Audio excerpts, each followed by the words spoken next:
नमस्कार साथियों। मैं सौरभ शर्मा बर्कले इंस्टीट्यूट की क्लास में आपका हार्दिक स्वागत करता हूँ। बर्कले इंस्टीट्यूट लेकर आया एक थर्ड ग्रेड स्पेशल सीरीज जिसमें आईसीटी के सारे बेसिक्स आपको समझाए जाएंगे। सूचना प्रौद्योगिकी आपके सिलेबस का एक टॉपिक है जिसको ठीक से समझाया जाएगा, जिसको ठीक से विश्लेषण करके आपको बताया जाएगा। जो हम मैं शुरू करता हूँ। मैं आपका बेसिक्स शुरू से लेकर के आपका मैं एक टॉपिक है ICT, information communication technology. Information ICT information communication technology आपका क्या काम करती है? ये एक कंप्यूटर या नेटवर्क का यूज करके नेटवर्क का यूज करके सूचना का आदान प्रदान करती है। सूचना का आदान प्रदान करती है। आईसीटी कंप्यूटर या नेटवर्क का यूज करके सूचना का आदान प्रदान करती है। आईसीटी का जो मूल उद्देश्य होता है वो दूरसंचार की जो दूरसंचार है उसको सरल बनाना होता है। अब मैं बताता हूँ सूचना की डेफिनेशन क्या होती है। एक कंप्यूटर में सूचना का तात्पर्य डेटा के व्यवस्थित रूप में होता है जो संप्रेषण हेतु योग्य होती है। अब सूचना एक इलेक्ट्रॉनिक डिवाइस से अपनी सूचना को प्राप्त करती है। तो सूचना क्या करती है? एक इलेक्ट्रॉनिक डिवाइस अपनी सूचना को क्या करती है? प्राप्त करती है। और इलेक्ट्रॉनिक डिवाइस हमारी कौन सी होगी? एक कंप्यूटर। इलेक्ट्रॉनिक डिवाइस हमारी कौन सी होगी? एक कंप्यूटर। तो हम इस कंप्यूटर के बारे में पूरा विस्तार से पढ़ेंगे, पर इतना विस्तार से नहीं, क्योंकि आपकी सिलेबस में ऑलरेडी आईसीटी दे रखी है और आईसीटी में इतना विशेषण से दे नहीं रखा है। तो हम चालू करते हैं कि एक कंप्यूटर एक इलेक्ट्रॉनिक डेटा प्रोसेसिंग डिवाइस है। डेटा प्रोसेसिंग डिवाइस है जो डेटा व निर्देश के रूप में इनपुट को प्राप्त करती है और प्रोसेस करके सूचना के रूप में आउटपुट को प्रदान करती है। कंप्यूटर शब्द की उत्पत्ति लैटिन भाषा के शब्द कंप्यूट से हुई है जिसका अर्थ गणना करना या गिनती करना होता है। आपको ये चीजें इस चीज को जरूरत कर लेना, आप इस वाली बात को, कि कंप्यूटर शब्द की उत्पत्ति किस भाषा से हुई है और किस शब्द से हुई है और इसका क्या अर्थ है। आप उनको तीनों चीजों को जरूर याद कर लेना। जैसे मैं आपको बताया था कि कंप्यूटर एक डेटा लेता है। डेटा के रूप में क्या लेता है? वो एक इनपुट लेता है। अब वो इनपुट किस रूप में लेता है? जीरो और वन के रूप में। जीरो और वन क्या होती है? अपनी बाइनरी संख्या होती है, बाइनरी नंबर होते हैं। तो जीरो और वन के रूप में वो अपने डेटा को लेता है और उसको आउटपुट प्रदान करता है। वो कैसे करता है? वो प्रोसेस करता है और प्रोसेस करके हमको आउटपुट प्रदान करता है। जैसे ही हमने उसको दो दिया, हमने कीबोर्ड से दो बटन दबाया, पर उसने मना कर दिया कि मैं दो को नहीं ले सकता। उसने बोला कि मैं जीरो और वन में से किसी एक संख्या को लूंगा, मैं नहीं ले सकता। तो आपने इसको दो दिया, तो उसने क्या किया है? उसने ओनली दो को लिया है एक के रूप में। उसने उसको प्रोसेस किया है और आउटपुट दे दिया है आपका। तो वो आउटपुट आपको दिया है, वो दिया है आपका डिस्प्ले पर। जैसे कोई आंकड़ा है या कोई तथ्य है, मैंने कोई ऐसे रॉ फैक्ट या फिगर्स दी है जो कंप्यूटर उनको लोड कर सकता है, उनको प्रोसेस कर सकता है। और उसने क्या किया है? हमको डाटा को जमा करके, डाटा को व्यवस्थित रूप में सही करके हमको आउटपुट दे दिया। तो कंप्यूटर यह काम करता है। कंप्यूटर विज्ञान की जनक कहा जाता है एलन ट्यूरिंग को। कंप्यूटर विज्ञान के जनक किसको कहा जाता है? एलन ट्यूरिंग को। और कंप्यूटर के जनक चार्ल्स बेबेज को। आप इसमें कंफ्यूजन अपना कंफ्यूजन पैदा मत करना, क्योंकि इसमें विज्ञान शब्द है और इसमें विज्ञान शब्द नहीं है। तो अगर कंप्यूटर विज्ञान के जनक पूछा जाता है तो एलन ट्यूरिंग को याद करना, और कंप्यूटर के जनक पूछा जाता है तो चार्ल्स बेबेज को याद करना। तो एक कंप्यूटर के अंतर्गत कोई भी भाग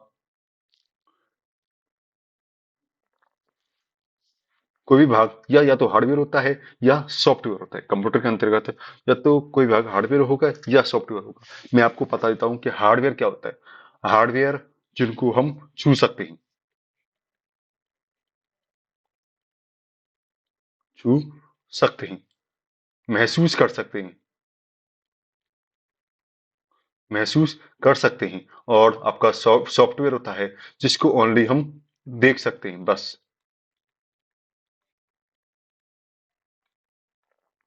देख सकते हैं, जिसको ना छू सकते हैं ना उसको महसूस कर सकते हैं, उसको ओनली हम देख सकते हैं, तो वो आपका सॉफ्टवेयर कहलाएगा। और आपका हार्डवेयर जिसको हम छू सकते हैं, महसूस कर सकते हैं, जिसको देख भी सकते हैं, सब कुछ कर सकते हैं, वो आपकी हार्डवेयर होगी। आपकी हार्डवेयर बताते हैं कि एक कंप्यूटर के अंतर्गत उपलब्ध सभी भौतिक भागों को हार्डवेयर कहा जाता है। फिजिकल कंपोनेंट्स,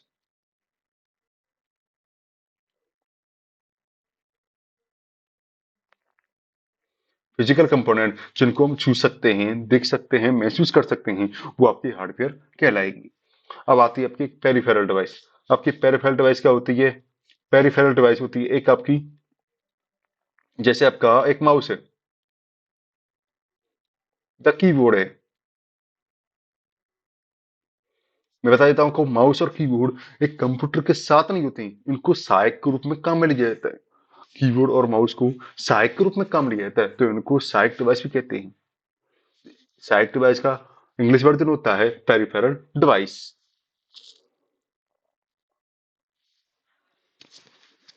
अब आते हैं आपके हार्डवेयर के प्रकार। हार्डवेयर के प्रकार आपको मैंने बता दिया। हार्डवेयर क्या होता है? जिसको हम छू सकते हैं, महसूस कर सकते हैं,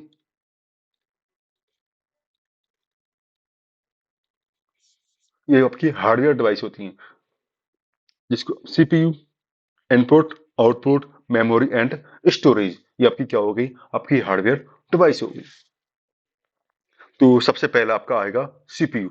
तो सीपीयू बता देता हूं मैं क्या होता है आपका सीपीयू। यह एक कंप्यूटर का सबसे महत्वपूर्ण हार्डवेयर होता है। अगर हमारे दिमाग में अगर मेमोरी नहीं होती, अगर हम जैसे मैं मान ले हम बताते हैं आपकी कि आपके अगर कंप्यूटर में सीपीयू नहीं होता है तो आपका कंप्यूटर बिल्कुल कुछ काम भी नहीं करेगा। उसको नहीं पता कि उसको दो क्या होती है, उसको नहीं पता उसका तीन क्या होता है, उसको नहीं पता उसको पांच क्या होता है। आप उसको कुछ भी इनपुट देंगे, वो आपको कुछ भी आउटपुट नहीं दे पाएगा, क्योंकि उसके पास दिमाग नहीं है। हमारा जो दिमाग है एक सीपीयू की तरह काम करता है, तो उसका भी एक दिमाग होना चाहिए जो सीपीयू की तरह काम कर सके। तो उसके उसके पास एक दिमाग है, वो है सीपीयू। तो सीपीयू यही काम करता है, उसको हर चीज समझाता है कि तुमको ये इनपुट मिला है और आपको ये आउटपुट देना है। तो ये कंप्यूटर का सबसे महत्वपूर्ण हार्डवेयर होता है, जिसके द्वारा सभी प्रकार के निर्देशों को क्रियान्वित किया जाता है। सीपीयू के द्वारा जो भी निर्देश तुमको मिलते हैं, जो भी इनपुट मिलता है, उसको आउटपुट प्रदान करना होता है। सीपीयू एक सिलिकॉन पदार्थ से बना होता है, एक चिप होती है, ना कि बड़ा सा एक बड़ी वस्तु होती है। सीपीयू एक छोटी सी चिप होती है, जिसको बस हम हाथ में भी पकड़ सकते हैं।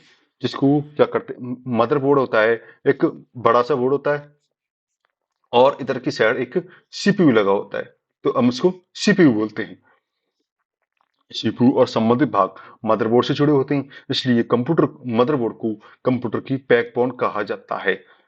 याद रखना, सीपीयू को कंप्यूटर का दिमाग कहा जाता है और मदरबोर्ड को कंप्यूटर का बैकबोन कहा जाता है। बल्कि मैं आपके लिए एक एमसीक्यू भी लाऊंगा, जिसमें आपको सारे क्वेश्चंस ठीक से समझाए जाएंगे। सीपीयू के तीन भाग होते हैं, एएलयू, सीयू और रजिस्टर। ये तीनों क्या काम करते हैं वो आपको मैं बताऊंगा। कि सीपीयू की इस इकाई द्वारा सभी प्रकार की अंकगणितीय या तार्किक घटनाओं को पूर्ण किया जाता है। एएलयू इस एक काम करता है, आपकी जो न्यूमेरिकल्स जो भी इनपुट मिलता है उनको प्रोसेस करता है। Control unit. इसी इससे कंप्यूटर का या सीपीयू का नियंत्रण वाक़ रहता है। ये अगर कोई भी गड़बड़ी होती है, तो अगर जैसे मान लीजिए मैं बताता हूँ कि कंप्यूटर में आपकी कोई भी गड़बड़ी हुई, तो क्या करेगा सीपीयू, इसको क्या कर लेगा, उसको कंट्रोल कर लेगा। सीपीयू ने उसको ठीक से संभाल लिया कि भाई इससे कोई अब तेरे से दोबारा गलती ना हो, तो इसको ठीक से संभाल लेता है ये। अब आती है रजिस्टर। ये सीपीयू के अंतर्गत आने वाली एक अस्थायी मेमोरी है, जो नॉन वॉलेटाइल मेमोरी है, जिसमें सीपीयू द्वारा वर्तमान में क्रियान्वित किए जाने वाले डेटा बड़े निर्देश को रखा जाता है। आपने कोई भी कार्य किया, कंप्यूटर पर कोई भी कार्य किया, तो वो किसमें सेव होगा, आपकी रजिस्टर में सेव हो जाएगा कि आपने ये कार्य किया है, तो आपके इसमें सेव कर लिया गया है, तो आप इसको वापस काम में ले सकते हैं।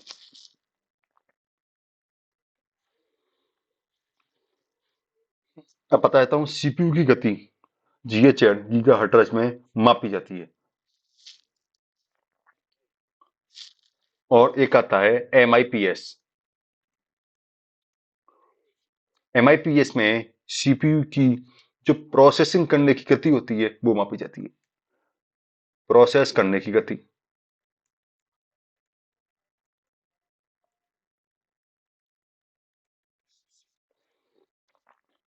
जब एक ही कंप्यूटर में एक समय में एक से अधिक प्रोसेसर का उपयोग किया जाए, तो उसे मल्टी प्रोसेसिंग कहते हैं।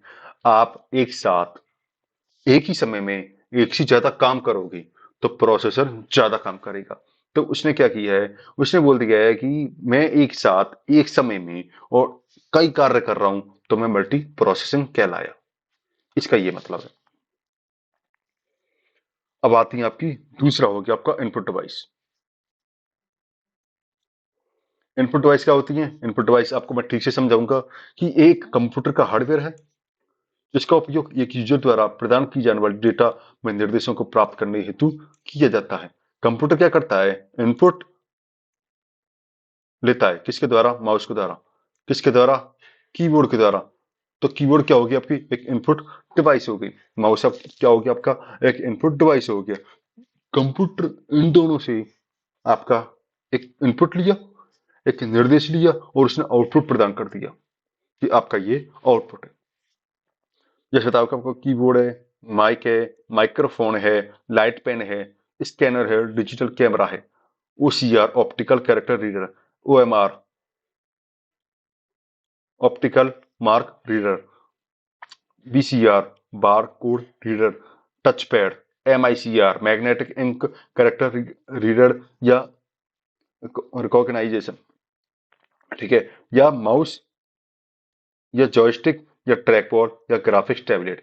मैं आपको समझाता हूँ ये कीबोर्ड क्या होता है, जिसमें हम कंप्यूटर को इनपुट देते हैं, जिसमें 108 से 107 107 से 108 के आसपास करीब बटन होते हैं। माइक माइक होता है जो ऑडियो डिवाइस होती है।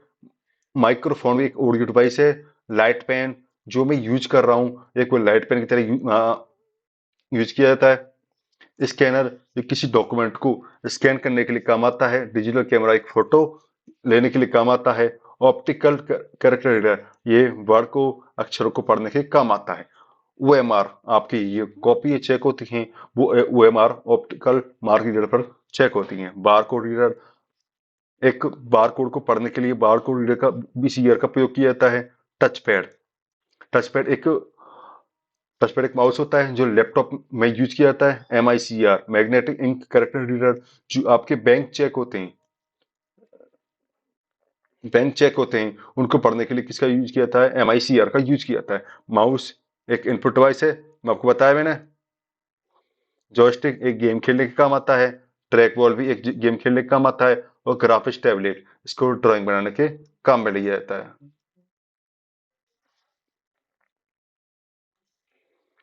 यह है आपका कीबोर्ड। कीबोर्ड आपकी एक ऐसी डिवाइस है जिससे हम कंप्यूटर को इनपुट प्रदान करते हैं, और ये सबसे ज्यादा उपयोग में ली जाने वाली डिवाइस है। कंप्यूटर एक सबसे ज्यादा उपयोग में ली जाने वाली डिवाइस है। इसमें 101 से 108 तक क्या होते हैं, इसमें बटन होते हैं। ये आपके जैसे दे रखे ना, 1 2 3, ये सारे आपके बटन्स के रूप में काम करते हैं। पर आपकी ये वाली सीरीज दे रखी है ना, ये वाली, तो ये वाली सीरीज क्या होती है कि जो कीबोर्ड का जो लेआउट होता है, वो कीबोर्ड का लेआउट इस रूप में काम करता है, KWERTY।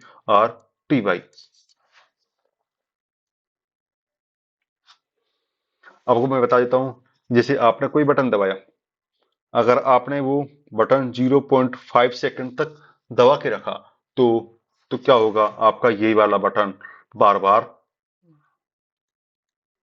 इनपुट हो जाएगा। बार बार क्या हो जाएगा, आपका इनपुट हो जाएगा। तो इसको क्या कहते हैं, टाइप मैट्रिक कहते हैं। इनकी जो गति होती है 10 बार प्रति सेकंड होती है। आप लगा सकते हो 10 बार प्रति सेकंड। अगर आप एक बटन को दबा कर रखोगे, तो 10 बार प्रति सेकंड के हिसाब से ये टाइप होता चला जाएगा। अब मैं बताता हूँ आपको, आपकी ये वाली संख्या दे रखी है 0 से 9 तक। ये वाली 0 से 9 तक, इनको कहते हैं न्यूमेरिक, न्यूमेरिक संख्या है।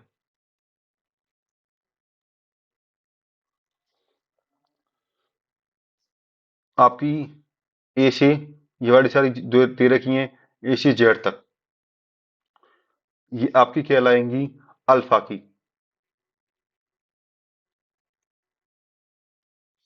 अल्फा की। थोड़ा कलर चेंज कर लेता हूँ।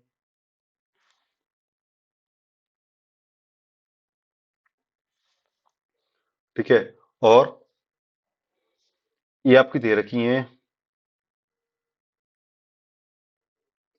F1 से F12, इनको कहते हैं हम फंक्शंस की।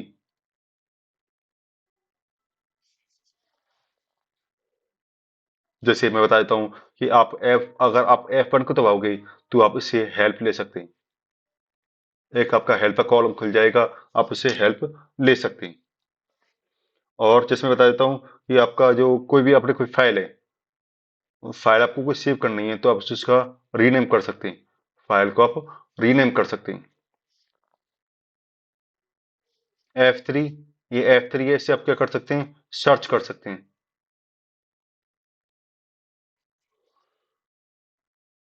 F5 है, F5 से आप क्या कर सकते हैं, रिफ्रेश कर सकते हैं।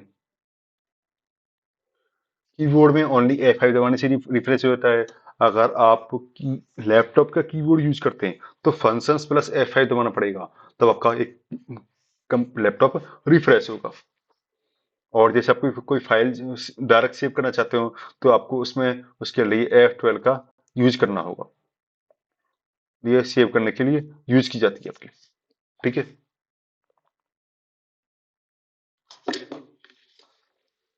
और मैं आपको बता देता हूँ,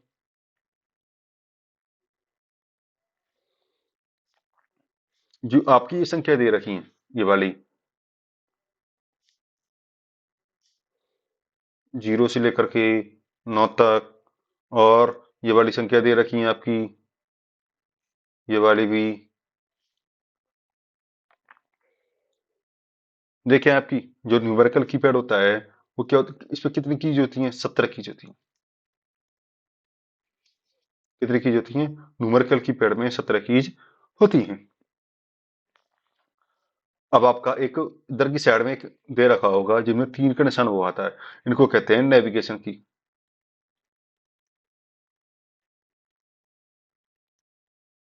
इनको हम कहते हैं नेविगेशन की। और आपकी देखो ऑल्ट, शिफ्ट, कंट्रोल और शिफ्ट, इनको हम कहते हैं मॉडिफायर की।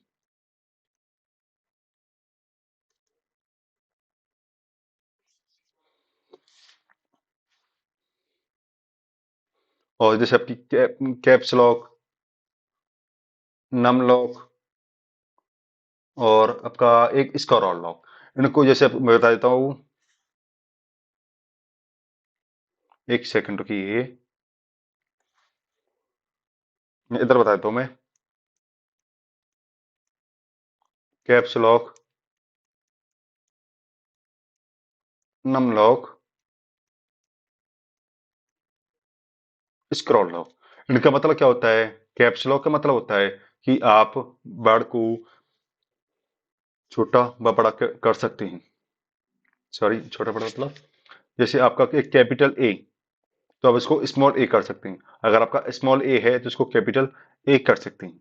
इसका नम लॉक, आपकी जो वाली संख्या दे रखी है 0 से लेकर के 9 तक की, अगर आप नम लॉक एक्टिव कर रखा है तो आपकी ये वाली संख्याएं काम कर जाएंगी। अगर आपने नम लॉक ऑफ कर रखा है तो आपके 8 पर, 4 पर, 6 पर, 2 पर एक नेविगेशन की दे रखी, आपकी ये वाली काम करेंगी। अब आती है स्क्रॉल लॉक। स्क्रॉल लॉक क्या होता है? जो पेज आपके ऊपर नीचे होते रहते हैं, माउस से आप ऊपर नीचे करते रहते हो, तो वो स्क्रॉल होता है। तो स्क्रॉल लॉक दबाने से, आपको एक्टिव रखने से वो आपकी बंद हो जाएगी, स्क्रॉल आपका नहीं होगा। तो आप इनको क्या कहते हैं? टॉगल की कहते हैं। इन तीनों को टॉगल क्या कहते हैं? टॉगल की कहते हैं।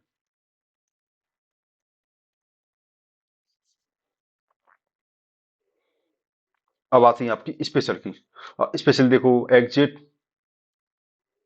एंटर, टैब, डिलीट,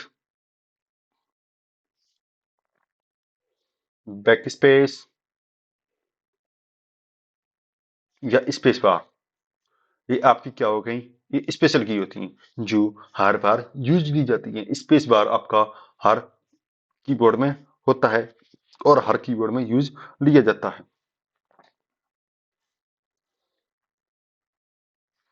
अब है आपकी पॉइंटिंग डिवाइस। पॉइंटिंग डिवाइस की कौन सी होती है? आपकी माउस होती है। आपकी पॉइंटिंग डिवाइस माउस होती है, जिसमें आपको देखा होगा कंप्यूटर में आपको तीर के निशान के रूप में दिखाई देता है। इसमें हो जाएगा आपका एक तो ये लेफ्ट, ये हो जाएगा आपका राइट, और ये हो जाएगा आपका स्क्रॉल। ये इस पर 3 बटन हो गई, इसमें राइट, लेफ्ट और स्क्रॉल। ऊपर लिखा हुआ है कि माउस के लेफ्ट बटन की मदद से एक वस्तु को पकड़कर अन्य स्थान पर ले जाना ड्रैगिंग कहलाता है। आप इसको, आपने किसी वर्ड पर, जैसे मैंने वर्ड लिखा हुआ है किसी वाली पे, तो इस पर लाकर आपने कर्सर को यहाँ रखा और आप इस चीज को यहाँ से यहाँ ले जाओगे, तो आपकी ये वाली चीज यहाँ से यहाँ पहुंच जाएगी। इस पे कितने बटन होते हैं? इसमें 3 बटन होते हैं, एक तो लेफ्ट, एक राइट और एक स्क्रॉल। इसमें लेफ्ट बटन क्या करने का काम आता है? एक लेफ्ट बटन 2 तरीके से यूज होता है, एक तो सिंगल क्लिक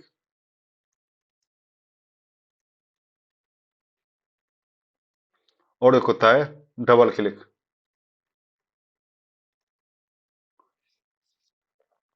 तो सिंगल क्लिक, अगर आप किसी टेक्स्ट पर सिंगल क्लिक करते हैं तो आप उसको क्या करते हैं? सिलेक्ट कर रहे हैं, ठीक है। अगर आपने डबल क्लिक किया है तो आप उसको क्या कर रहे हैं? ओपन कर रहे हैं, ठीक है। अगर आप किसी फाइल पर सिंगल क्लिक कर रहे हैं तो उसको क्या कर रहे हैं? सिलेक्ट कर रहे हैं। अगर आप उसमें डबल क्लिक कर दिया तो आप उसको ओपन कर रहे हैं। तो ये इसका होता है। और स्क्रॉल बटन, ये स्क्रॉल बटन क्या होता है? पेज को ऊपर नीचे करने के लिए। क्या होता है? ऊपर नीचे करने के लिए। मैंने आपको बता ही दिया है कि माउस के लेफ्ट बटन की मदद से ही एक वस्तु को पकड़कर अन्य स्थान पर ले जाना क्या कहलाता है? ड्रैगिंग कहलाता है। आप इस चीज को जरूर याद रखें कि ड्रैगिंग क्या होती है, कि माउस के लेफ्ट बटन से ही कि एक वस्तु को पकड़कर दूसरे स्थान पर ले जाना ड्रैगिंग कहलाता है। अब मैं आपको बता देता हूँ, आपको मैंने समझा ही दिया है कि joystick, track ball, light pen, ये आपकी क्या क्या चीज होती है। अब मैं इसे बता देता हूँ, स्कैनर।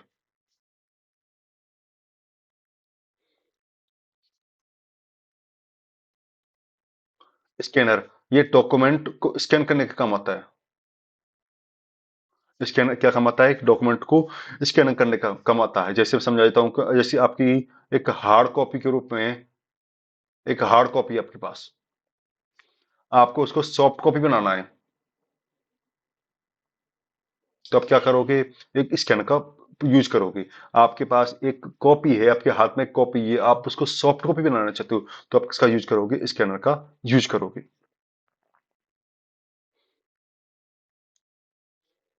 स्कैनर क्या काम करता है? स्कैनर एक काम करता है कि इसने क्या किया है, एक तो ग्राफिक्स को स्कैन किया है और आपके टेक्स्ट को भी स्कैन किया है। टेक्स्ट ये काम भी करता है, सॉरी स्कैनर ये काम भी करता है, ग्राफिक्स को भी स्कैन करता है और टेक्स्ट को भी स्कैन करता है। आपको मैंने बताया था ग्राफिक्स टैबलेट वो क्या करता है, ये हाथ से इसके ग्राफिक्स टैबलेट में ड्राइंग भी बना सकते हैं या हाथ से कोई इनपुट दे सकते हैं। और आपको मैंने बता ही दिया था कि ओएमआर क्या काम आता है, ओसीआर क्या काम आता है, बीसीआर क्या काम आता है। बीसीआर काम आता है आपका एक बारकोड पढ़ने के लिए, बीसीआर का काम लिया जाता है। और ओसीआर का काम लिया जाता है जैसे कोई आपके जो कॉपी पर एक कोई टेक्स्ट है, उसको क्या करना है, आपको कंप्यूटर प्रोसेस करना है।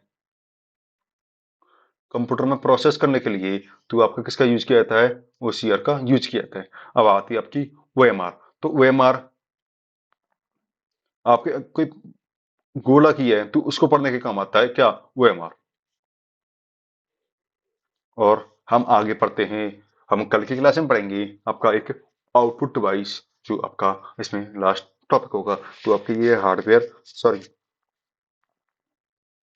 सीपीयू का एक पार्ट भी खत्म हो गया, आपका एक इनपुट का पार्ट भी खत्म हो गया। अब बस आपको बचता है एक आउटपुट और स्टोरेज डिवाइस, जो एक कंप्यूटर के महत्वपूर्ण भाग हैं। वो आपके दो डिवाइस बची हैं जिनको हम कल पढ़ेंगे।